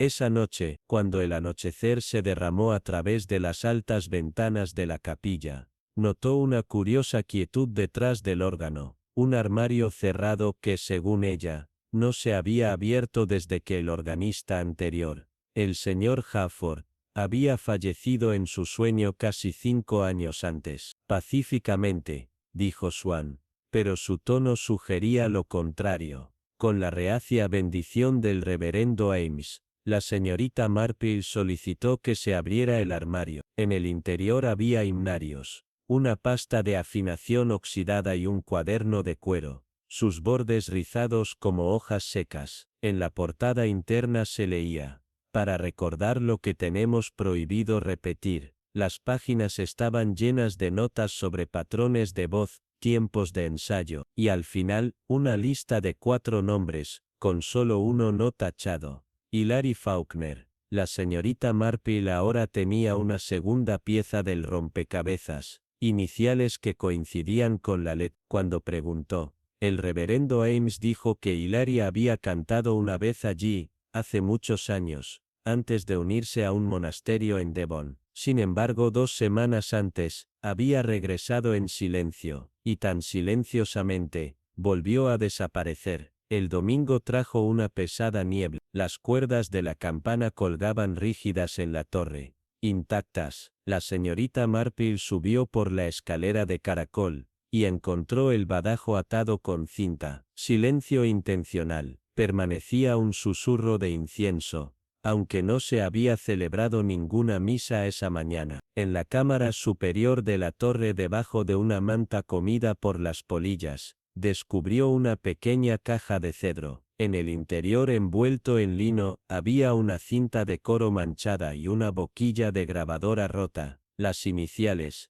HF, estaban talladas débilmente en su banda de latón. Ella sintió que esto no era simplemente un recuerdo, había sido oculto, no conservado. Más tarde ese día, la señorita Marple se encontró en el cementerio, donde la hiedra se abría paso entre las piedras erosionadas como una red de recordación. Allí, atendiendo una tumba descuidada, se encontraba una mujer en un chal oscuro, con la quietud de alguien que había esperado demasiado. Era Hilary. Su voz se había desvanecido con los años, pero sus ojos todavía tenían un fuego tranquilo. No se estremeció cuando la señorita Marple mencionó la capilla. Las canciones, dijo Hilary suavemente, nunca fueron escritas para ser escuchadas, no todas. Ella habló de un verano, hace mucho tiempo, un ensayo nocturno, un niño que lloró durante su solo, y el viejo organista Hafford, cuya amabilidad se convirtió en algo más. Dijo que nos estaba preparando para la obediencia espiritual, susurró, pero la obediencia no es silencio. Miss Marple comparó los recuerdos de Hilary con la lista en el cuaderno de Hafford. Cada nombre tenía un eco. Niños una vez elogiados, luego despedidos en silencio, Uno había muerto en un accidente agrícola, otro se había mudado para nunca escribir. El tercero, supo se había quitado la vida en un piso de Londres, con solo 22 años. Cada uno había cantado solos en la misma temporada de verano. Cada uno había abandonado el holo cambiado de St. Bridget. La señorita Marple presionó al vicario suavemente. El reverendo Ames, pesado con culpa heredada, admitió que los registros de ese tiempo habían sido extraviados. Su predecesor había insistido en la privacidad por encima del cuidado pastoral. Hafford fue disciplinado, dijo, pero discretamente. Se creyó mejor dejar que la canción terminara suavemente. La señorita Marple solo asintió. Sabía qué palabras eran demasiado peligrosas para ser escritas. Al regresar a la capilla esa noche, la señorita Marple se sentó sola debajo del techo abovedado, escuchando. Las tuberías gimieron débilmente en el frío, y mientras caminaba por los pasillos, notó pequeñas marcas a lo largo de la madera de los bancos, grietas, como de uñas. Junto al altar debajo de la estera del piso descubrió una nota doblada, envuelta en piel de aceite, decía, en una mano irregular. Escucha a través de las tuberías. No debemos respirar cuando cantamos. No estaba firmada. La señorita Marple entendió entonces que la música en sí había sido retorcida en control, utilizada como un velo, en lugar de una luz. El coro no había cantado, habían obedecido, y la obediencia, en este pueblo, había exigido olvidar. Y Larry regresó a la mañana siguiente. En su mano llevaba una vieja tela de comunión. Cosida en su forro estaba una nota final, la confesión de Hafford, escrita en líneas estrechas. Había temido la exposición, no por sus actos, sino por lo que podría revelarse sobre aquellos que le permitieron quedarse. Se omitieron los nombres, pero las implicaciones eran claras. Un diácono, un maestro de escuela, una madre del coro. La señorita Marple lo compartió con el reverendo Ames, quien lloró en silencio, pero insistió en que la verdad se leyera en voz alta ante el consejo vestral. Hubo jadeos, negaciones, lágrimas, pero también había silencio del verdadero tipo esta vez, uno no nacido del miedo, sino del cálculo. En las siguientes semanas, la capilla se hizo más cálida, no en temperatura, sino en presencia. Los himnos volvieron a encontrar su alma. Se colocó una nueva placa debajo del loft de los órganos, no con nombres, sino con una sola línea, para aquellos cuyo silencio cantó verdad. La señorita Marple regresó a St. Mary Mead en silencio, sin despedirse. En su alféizar de la ventana, una mañana, quedó un paquete envuelto en pergamino. En el interior, una sola boquilla de grabadora se había pulido limpia, y una nota: tus oídos escucharon lo que el nuestro no pudo. Gracias. Y a fines de la brisa de otoño que rodaba por su jardín de rosas, la señorita Marple pensó que la escuchó, una nota que se mantuvo mucho, ya no temblando, finalmente liberada en la paz. El pueblo de Ravenscroft Hollow yacía envuelto en niebla, cuando la señorita Jane Marple recibió la convocatoria. Una sola hoja de papel, deslizada debajo de su puerta sin sobre. Solo leía: la linterna sobre la sacristía ha fallado. Ven. Su curiosidad, muy perfeccionada para detectar un silencio urgente bajo una restricción educada, se agitó. Esa noche llegó a Ravenscroft Hollow, un lugar de carriles estrechos, tejos antiguos y una capilla cuya linterna, una vez un faro, no se mantenía apagada. La puerta de la sacristía crujió sobre antiguas bisagras. El reverendo Rowan, enjuto y pálido, la saludó con un alivio tranquilo. Dijo que la linterna no había salido por falta de petróleo, sino porque nadie se atrevía a encenderla. Dentro de la sacristía, las lámparas de aceite habían sido reemplazadas por bombillas eléctricas, modernas, pero tenues. La linterna misma colgaba oscura sobre un banco pulido, donde descansaba un retrato desteñido, un niño con túnicas de coro, ojos intencionados y cautelosos. Una placa debajo leía simplemente, para La señorita Marple señaló que el apellido del reverendo coincidía con la firma de la carta. ¿Era este el hermano del reverendo Rowan, o su padre? Las iniciales se hacían eco de más de una generación. Esa noche asistió a la oración nocturna. El órgano sonó, pero las notas se sintieron tensas, los acordes demasiado perfectos, demasiado quietos. Notó al organista Beatrice Connelly. Sus manos apretadas, su postura rígida. Posteriormente en la sacristía del coro, la señorita Marple encontró un trozo de partituras escondido en un himnario, sin publicar, marcado con la cuidadosa letra de Su patrón en clave menor insinuaba el lamento, en lugar del elogio. Cuando la señorita Marple le preguntó a Beatrice al respecto, su voz tembló. Él escribió eso cuando se fue. Al día siguiente la señorita Marple pidió ver la linterna del vestry de cerca. Su vidrio estaba intacto, salvo por una leve racha de óxido en el metal. No había hollín. Debajo de él una sangría en el piso de piedra, reciente. Esa noche regresó para encontrar la mecha de la linterna desaparecida, y una sola violeta colocada debajo. Quien había quitado la mecha no temía el fuego, buscaba la oscuridad simbólica. La señorita Marple visitó al coro retirado Harold Redford, que ahora vivía junto a la orilla del río. Recordó a vívidamente un niño expulsado del coro en desgracia después de una confrontación durante el ensayo. Me desafió, dijo Harold, con los ojos distantes. Dijo que la música debía permitir el dolor, no lo soportaba. Recordó también a la hermana del niño, Lydia delicada y pálida, quien desapareció del pueblo poco después, demasiado frágil para el ruido. Junto con el reverendo Rowan, la señorita Marple buscó en la alcoba del vestry. Detrás de un panel suelto, encontraron la fotografía de Lydia, el rostro pálido, la mano presionada contra el vidrio, los ojos muy abiertos. Debajo de ella yacía una pequeña caja de música, silenciosa, pero exquisitamente tallada. Un arco de violín descansaba sobre la imagen, sin crines. Rowan confesó que Lydia había muerto de un corazón roto no por enfermedad, sino por el dolor, después de que su hermano se fue a la ciudad para nunca regresar. La caja de música dijo había tocado una vez las canciones de cuna que ella nunca escuchó.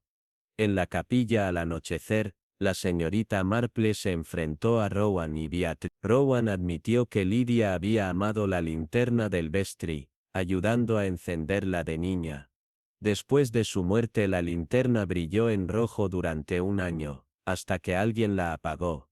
Confesó que no podía soportar ni el fuego ni la oscuridad. Beatrice dijo que había tratado de reavivarla, con la esperanza de restaurar la calidez. Su conflicto había dejado la linterna en el limbo, al igual que la memoria de Lydia.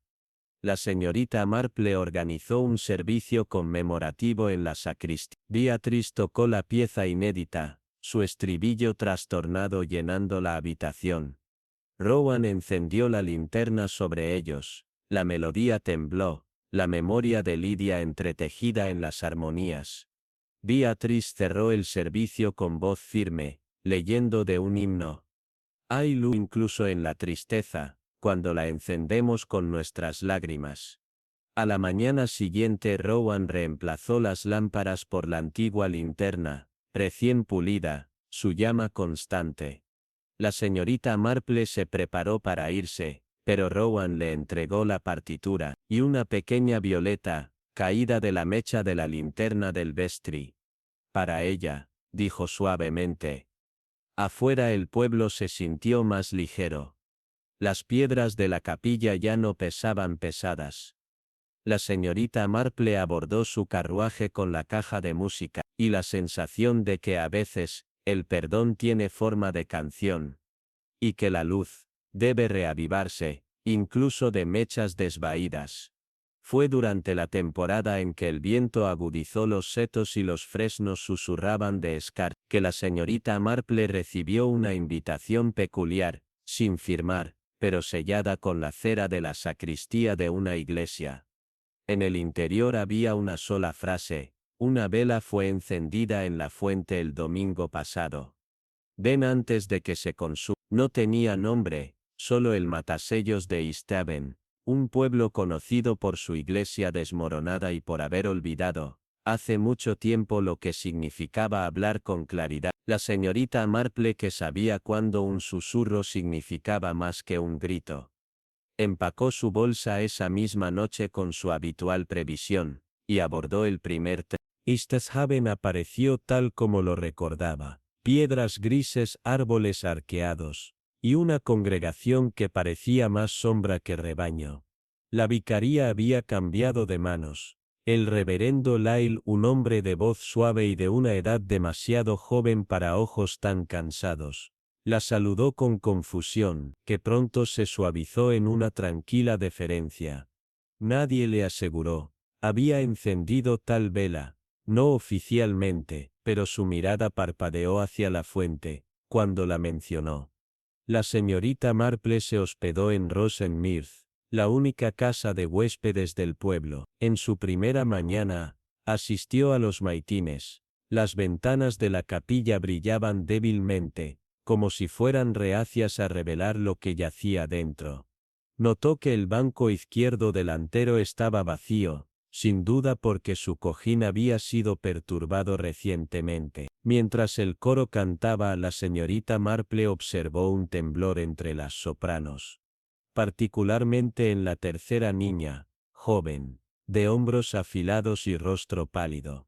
Después del servicio, le preguntó al reverendo Lyle sobre la feligresa ausente. Él dudó. Esa sería la señora Crowthorne, dijo por fin.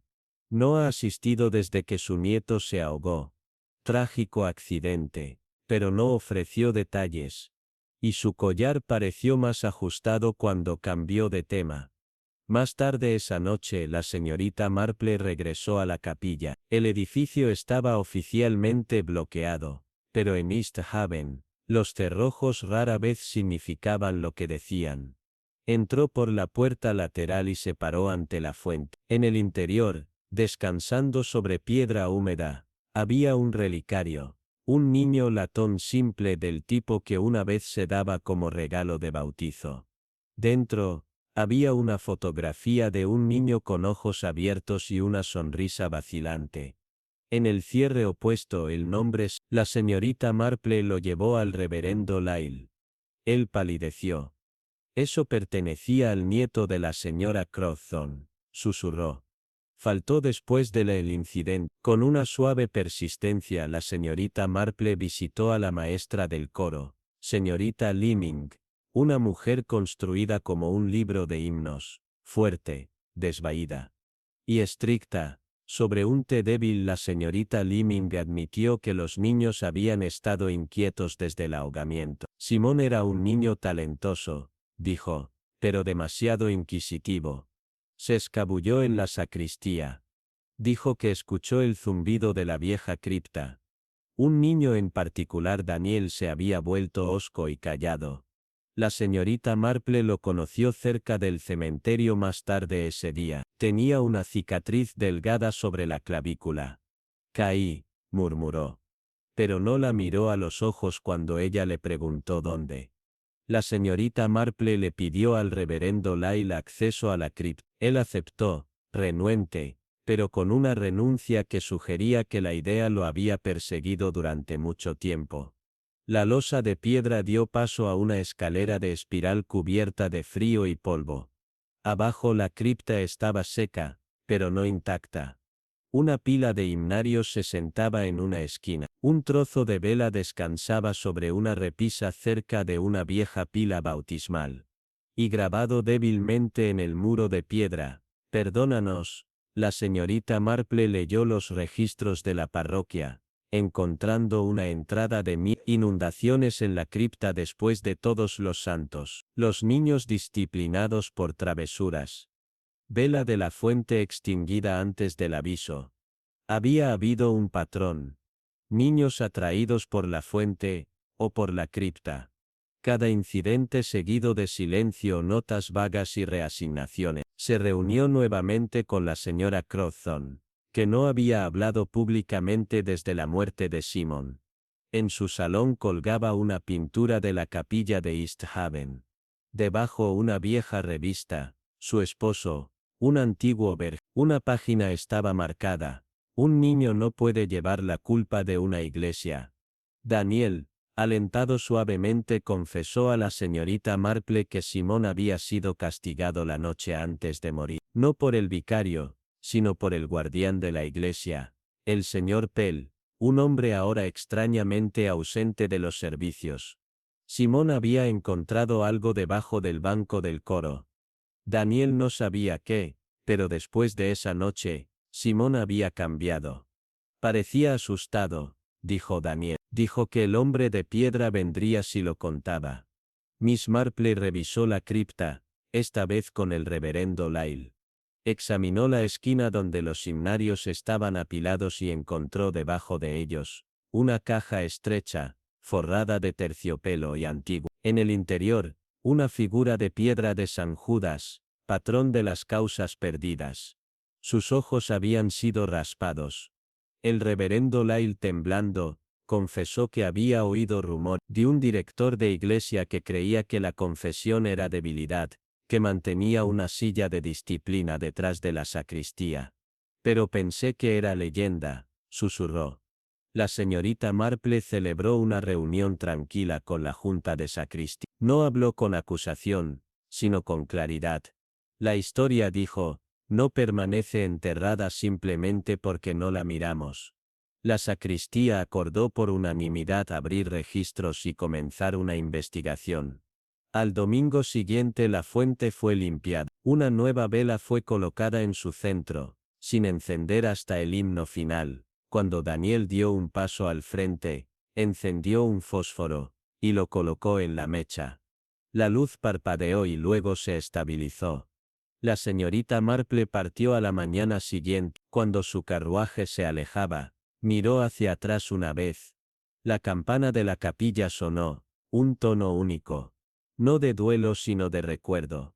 A su lado el relicario limpio y cerrado. A su lado unas flores silvestres prensadas descansaban cerca de los escalones de la cripta. Algunas verdades no descansan hasta ser vistas.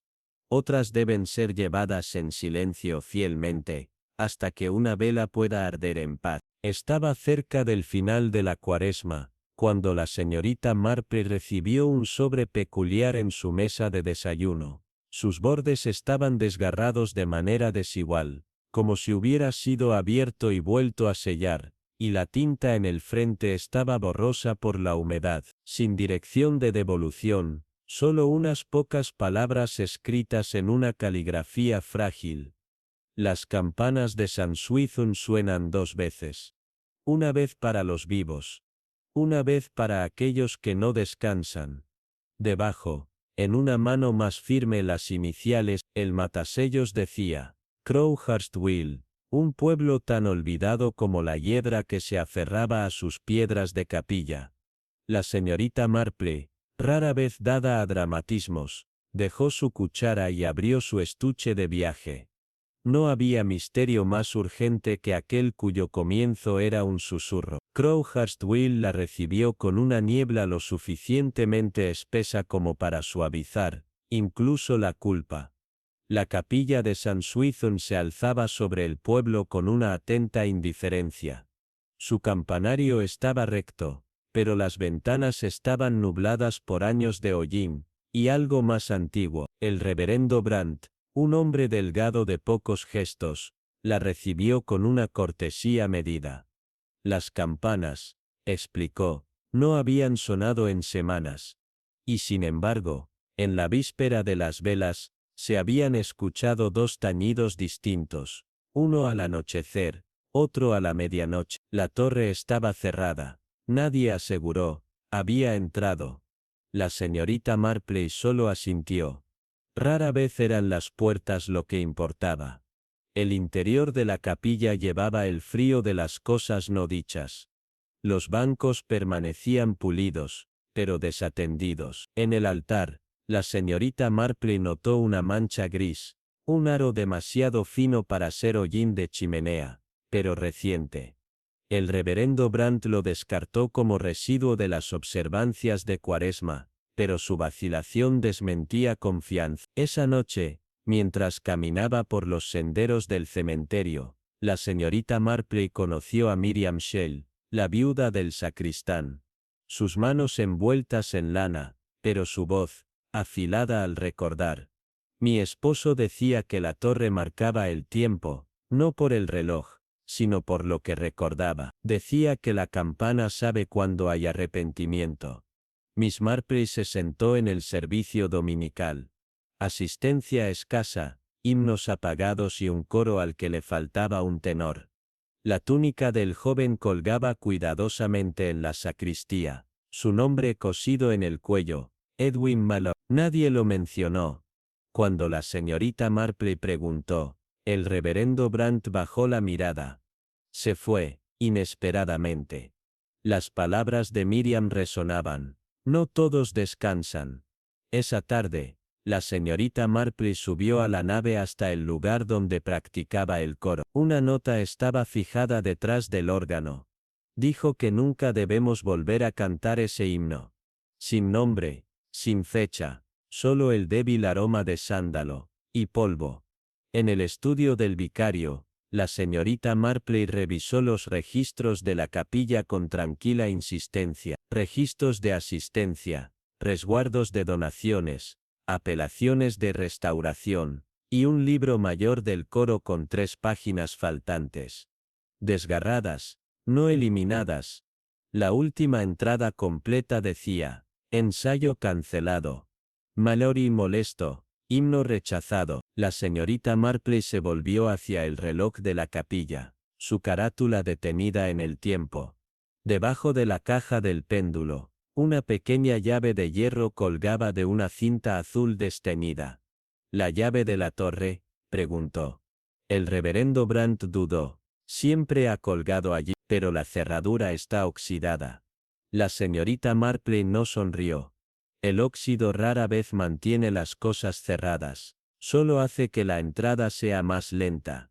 Al anochecer, ella ascendió sola al campanario. El aire se hizo más frío a medida que subía más alto. Detrás de la viga de soporte del tercer aterrizaje, lo encontró, un paquete de himnarios, carbonizados en los bordes, envueltos en una túnica de col comada. Las iniciales EAMA apenas eran visibles. Cerca, una pequeña lata de parafina. Alguien había intentado destruir algo, pero no tuvo éxito. Debajo de la tela chamuscada, un trozo de papel permanecía intacto. Oye cuando cantamos lo que estaba prohibido. Esa noche, la señorita Marple le preguntó a Miriam si su esposo había visto a alguien salir por la puerta de la torre. Miriam asintió lentamente. Hace 2 inviernos, Nochebuena, dijo. Dijo que un hombre salió con hollín en sus manos, y culpa en su silencio. El reverendo Brandt confesó que Mallory había descubierto un viejo himno en los archivos de la sacristía. Había sido prohibido décadas atrás por su tono inquietante y efectos curiosos, ecos discordantes, silencios extraños. Mallory había insistido en interpretarlo. Después del ensayo, cambió. Se volvió retraído, agitado, y luego se fue. Nadie lo vio irse, dijo Brandt con voz tensa, pero su túnica fue encontrada junto al río. Enterramos un ataúd vacío. La señorita Marple miró por la ventana de la vicaría hacia el campanario. Quieto y solemne. No se ahogó, dijo con firmeza. Se quemó. El relojero del pueblo, el señor Prowse, un viejo conocido de la señorita Marple, compartió que alguien había solicitado que el reloj se detuviera brevemente 3 semanas antes. Había sido Edwin.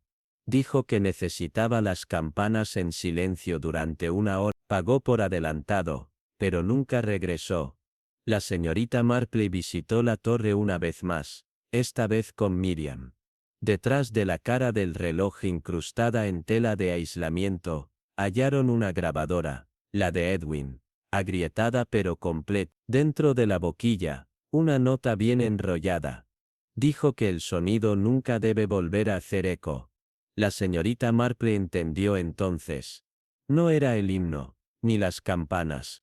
Era el espacio entre el sonido, el eco, lo que había ocultado la verdad. En la víspera del Domingo de Ramos, la señorita Marple solicitó que las campanas sonaran manualmente.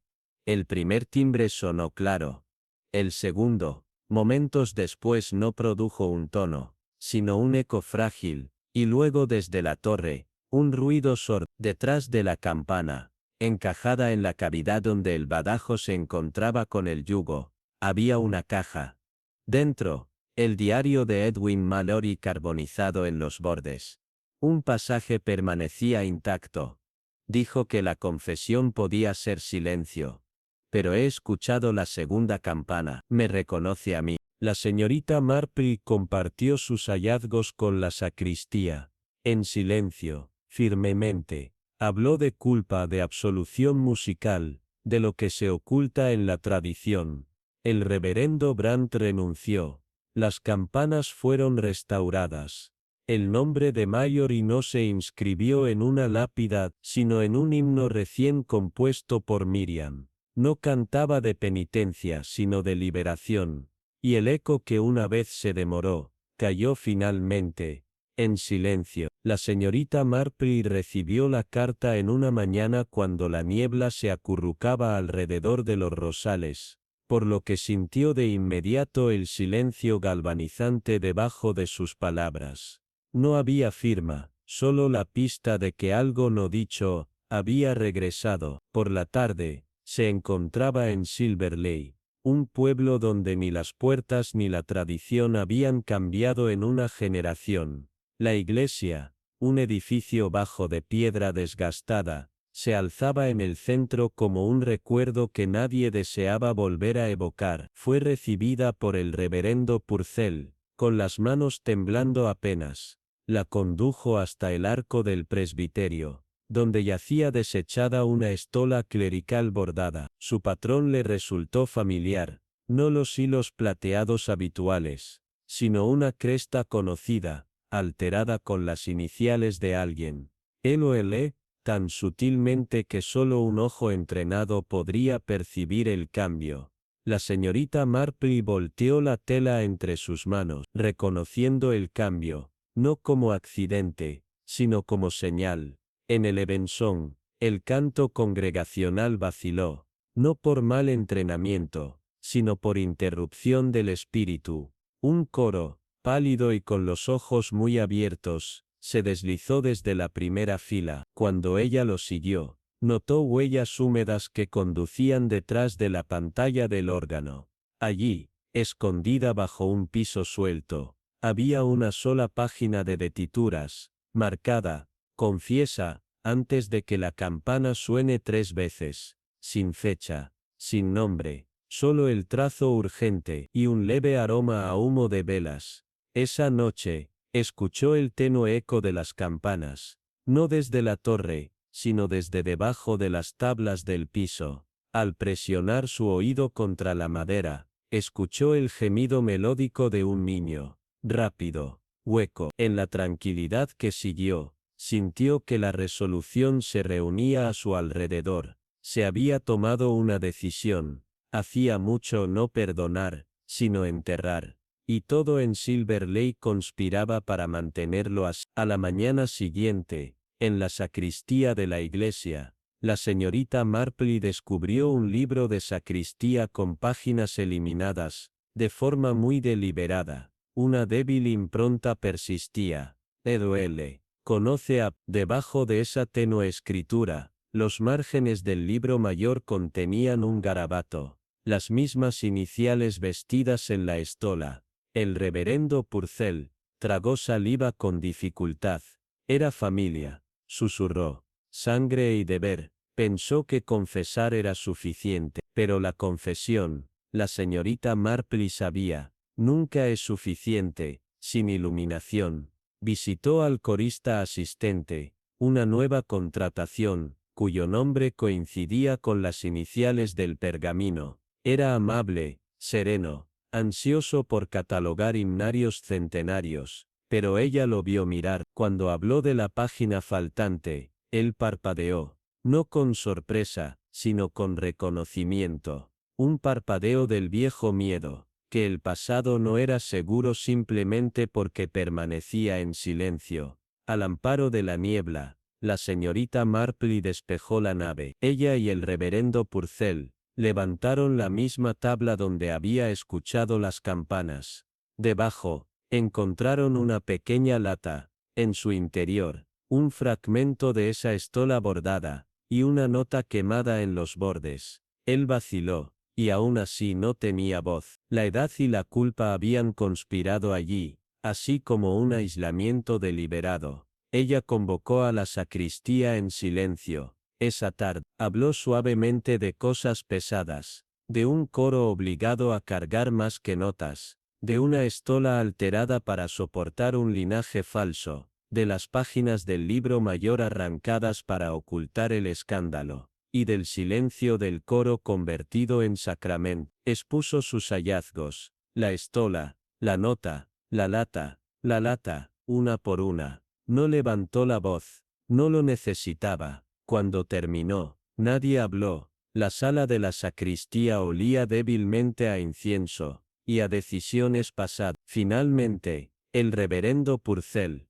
con el rostro pálido, admitió que había visto temblar la voz del coro bajo presión, y había elegido imponer el silencio por encima del apoyo. Confesó que había borrado las entradas del libro mayor cuando el niño se derrumbó en el ensayo, negándose a continuar con el himno que nombraba el fracaso de la familia, para que la vergüenza no se extendiera. La señorita Marpley simplemente asintió. Vergüenza, dijo, es un pobre sustituto de la justicia. La sacristía acordó confesar abiertamente al servicio del próximo domingo. Las páginas robadas serían devueltas, se repararía el ropaje y el himno se cantaría nuevamente, con el coro dando el liderazgo. Cuando la señorita Marpley salió de Silver Lake, el sol de la mañana perforó las ventanas de la nave como absolución. Sonó una sola campana, una vez para los vivos, una vez para los perdonados, y una vez para aquellos que habían encontrado su voz nuevamente, sin florecer dramático,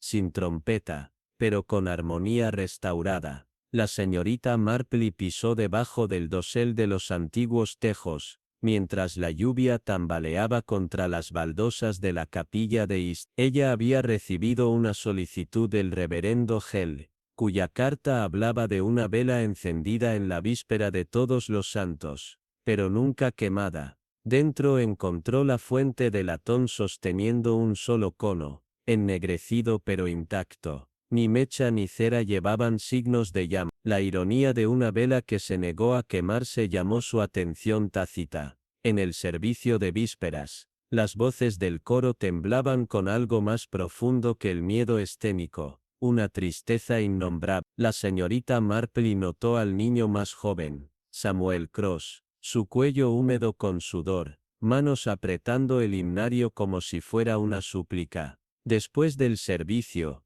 ella descubrió que su garganta marcaba débilmente, como si alguien lo hubiera agarrado por detrás. El reverendo Halley la llevó a la sacristía, donde encontró un cubículo estrecho detrás de un tablero suelto. En el interior se encontraba una pila de dibujos de la infancia, uno que mostraba un círculo de velas alrededor de una figura arrodillada, etiquetada simplemente, La vigilia de Samuel. Debajo un viejo himno con márgenes manchados de aceite y una leve huella digital. Sin iniciales, nada más. En la rectoría, consultó a Marion Cross, la madre de Samuel. Sentada por el hogar, Marion susurró sobre aquel verano en que el niño se negó a hablar de la capilla. Su temblor comenzó después de que encontró al reverendo Hall en el loft, arrodillado ante la fuente apagada y susurrando en la llama de la vela. Habló con entre los muertos, había dicho Samuel, pero no respondieron. Una noche cargada de niebla, La señorita Marple convenció al vicario para ascender al viejo loft de la capilla. Allí, bajo la luz de la luna, encontró una carta doblada fijada en la viga. Recuerda, solo encendemos lo que es seguro. La escritura a mano fue deliberada, cultivada, rastreada hasta el propio guión de Marion meses antes. Marion confesó que había mantenido la vela encendida al lado de Samuel desde siempre, temiendo que susurrara a la oscuridad, a solas. Pero la luz de la capilla no podía controlar. La realización golpeó a la señorita Marple. La vela había sido colocada por alguien para probar el miedo de Samuel, tal vez para forzar una confesión. En una discusión privada con la sacristía, la señorita Marple reveló que el reverendo Halley había desalentado las visitas del coro al loft después de la víspera de Todos los Santos. Lo había hecho no para protegerlos, sino para esconder la reacción de Samuel, temblando, su terror. La vela se había convertido en un símbolo de culpa no reconocida. La señorita Marple organizó que Samuel regresara solo a la capilla. Llevó la vela, la encendió y observó cómo la llama parpadeaba, y se sostenía. Leyó en voz alta una línea simple: que haya luz. Los coros se unieron detrás de él. El temblor dejó la voz de Samuel, y la vela se quemó. Cuando se rompió el amanecer, la vela fue extinguida, y colocada ante la fuente. La sacristía acordó quitar la vieja puerta del loft y enseñar a los niños la historia del coraje de Samuel. La señorita Marple, preparándose para irse, vio las puertas de la capilla cerrar suavemente, las gotas de lluvia como cuentas. Ella no llevaba la palma grandiosa, solo la certeza de que a veces la verdad espera en momentos de parpadeo, y que la paz viene, no con truenos, sino con el pulso constante de una sola llama. La señorita Marple llegó a Whitmore Heath bajo un agudo cielo de enero. La niebla se aferró a su abrigo mientras seguía el carril empedrado solitario a Burenfield House, convocada por Lady Agatha Buren, una elegante reclusa cuya familia había financiado durante mucho tiempo el festival de música del pueblo. Lady Agatha estaba de pie junto a la puerta principal, su rostro pálido en la luz de la lámpara. No eran necesarias palabras, detrás de sus ojos había algo sin decir, pesado y personal. En el interior el salón olía a lila y cedro viejo. En el manto yacía una sola hoja de papel manuscrito bordeado en escarcha. Ninguna tinta marcaba sus manchas, una composición vacía. Lady Agatha explicó, con voz temblorosa, que había aparecido en su piano esa mañana, sin firmar sus estrellas frescas y frías. Ella temía que tenía un mensaje. En el servicio de vísperas, la señorita Marple notó un silencio inusual. El director del coro, el señor Fenton, se movía como una sombra, cuidadoso, restringido. Una soprano, Lucy Arden, presionó sus dedos contra su garganta, con los ojos desenfocados. Después del servicio, la señorita Marple encontró debajo del puesto de Lucy un lápiz roto, su punta desgastada, y anotaciones en los márgenes de su himno, crípticas, sin terminar. Esa noche Lady Agatha condujo a la señorita Marple a la vieja cámara de música. En el piso el manuscrito en blanco yacía junto al taburete del piano. Las heladas aún se aferraban. En la esquina, una linterna de aceite, su vidrio escarchado. Cuando la señorita Marple barrió la linterna, descubrió que las tablas del piso estaban recientemente parcheadas, cubriendo una pequeña escotilla. Debajo, un vacío oscuro, como un pozo silencioso. Pero no quedaba agua. Al día siguiente la señorita Marple visitó a la madre de Lucy, la Sra. Arden, en su salón. La mujer era gentil, pero tensa. Reveló que Lucy había compuesto una canción de cuna para un hermano menor desaparecido, Thomas, quien desapareció 15 años antes. Lucy creía que la canción tenía pistas, algo que sus padres nunca habían reconocido. La Sra. Arden confesó que habían sellado su dolor, enmascarándolo con normalidad educada. Al regresar a Burenfield House, la señorita Marple examinó el piano de cerca. Sobre la parte superior yacía una llave empañada, curva y pequeña, estampada con la cresta de Bren. Cuando la señorita Marple la probó en la escotilla de la cámara, encajaba. El tablero se levantó con esfuerzo revelando una cavidad estrecha. En el interior fragmentos de partituras antiguas, nombres desteñidos, tido y un silbato de madera que olía débilmente a lavanda. La señorita Marple localizó al doctor Ebrer, una musicóloga retirada del pueblo. Recordó que en la década de 1970, Thomas Bren había compuesto una pieza inquietante, perdida con el tiempo. Había pedido que la debutaran en el festival, pero el esposo de Lady Agatha la había silenciado, temiendo el escándalo por los temas tristes de la obra. Thomas se fue desconsolado, y nunca regresó. Su música, su voz, habían sido enterradas. En el próximo ensayo musical Miss Marple compartió en silencio los fragmentos del tema de Thomas con Lucy. La voz de la niña tembló mientras la tarareaba. Ingresá delicada, triste, la cara del señor Fenton perdió su reserva. Cuando se le preguntó más tarde, confesó que había descubierto la música robada y tenía la intención de revivirla. Hasta el colapso repentino de Lucy, la noche anterior al ensayo. El silencio discutible había regresado. Esa noche la señorita Marple invitó a Lady Agatha, al señor Fenton, a la Sir Arden y a Lucy a la cámara de música. Sobre la escotilla, tocaron la canción de cuna recuperada, usando la voz de Lucy, y el silbato de madera. Cuando las notas subieron, Lucy lloró suavemente. Las manos de Lady Agatha apretaron la hoja. El doctor Ebrer, presente en silencio, vio cómo las lágrimas se transformaban, el arrepentimiento, en liberación.